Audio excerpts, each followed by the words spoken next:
first, we turn it over to Trey Yingst in Israel with the latest on the Iran war. Trey. Todd, Carly, good morning. Operation Epic Fury has now entered week 5, and the United States continues to hammer the Iranian regime. Overnight, President Trump took to Truth Social to say, quote, "Big day in Iran. Many long sought-after targets have been taken out and destroyed by our great military, the finest and most lethal in the world. God bless you all." The president's comments come after a series of U.S. and Israeli strikes over the weekend that targeted Iran's steel manufacturing sites and nuclear development facilities. Reports indicate the president is considering a limited ground operation inside of Iran, following the arrival of the USS Tripoli, manned with 3,500 troops, including 2,500 Marines, to the CENTCOM area of operation. The president was asked about the status of military plans yesterday, saying this. We've had very good negotiations today with Iran, getting a lot of the things that they should have given us a long time ago. We'll see how it works out, but they're very good. Moving along very nicely. Are you considering still putting boots on the ground, and would you do that without going to Congress? I just have lots of alternatives. We have tremendous numbers of ships over there. We don't need them all because of, the power. We're ahead of schedule with Iran. As the war grinds on, Iran is continuing its ballistic missile attacks against Israel, focusing attacks on southern Israel in recent days. A chemical plant outside the city of Beersheba was hit with a missile fragment yesterday, causing toxic black smoke to spew from the facility. The area around the plant was evacuated. With these strikes ongoing, a spokesperson for Iran's IRGC talked over the weekend about the war and President Trump. Trump threatens an issue one morning and retreats that same evening. He talks about negotiations for a while and decides to continue the war hours later. What the Iranians don't understand is that President Trump wants them to be confused about the military plans for the United States. We also have another development to report this hour. The Iran-backed Lebanese militant group Hezbollah launched rockets over the border a few minutes ago. A fragment from one of those rockets hit the oil refinery in the northern Israeli city of Haifa. Guys. All right, Trey Yingst live for us in Israel. Trey, thank you so much. Let's bring in retired Navy SEAL and host of the Everyday Warrior podcast, Mike Sarrille. Mike, thanks for joining us.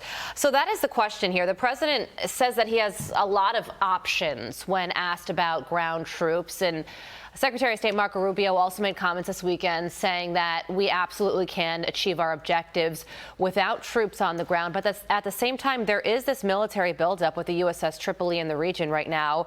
So where do you think things are going as we enter a new week here? Well, Carly, great to join you this morning.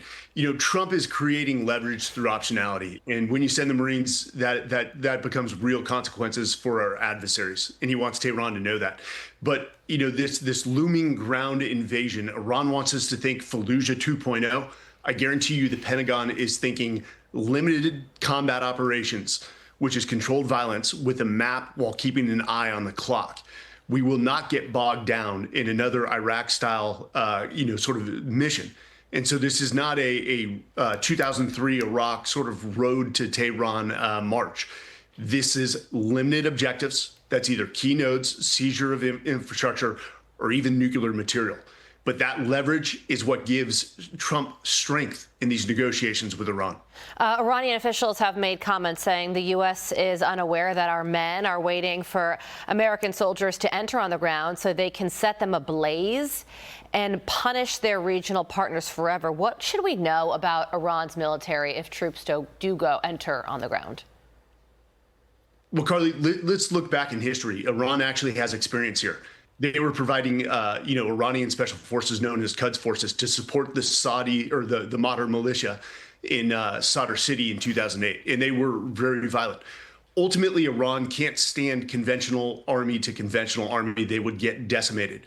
So what they're looking at and what they understand is the survival of the regime, meaning their soldiers, hundreds of thousands to include the Basij, would trade their uniforms for plain clothes, move into urban centers, hide amongst the populace, and create this irregular asymmetric warfare, which we know in urban environments, and even RAND and the U.S. War College have done studies where urban combat actually declines your technological advantage and bogs you down in a, let's say, manpower-intensive block-to-block fighting style, which leads to a lot of casualties. Wow, yeah. We know that. Yeah, and you know, Mike, on that note, the Wall Street Journal has a piece detailing just how complicated extracting the nuclear uranium, the uranium material would be.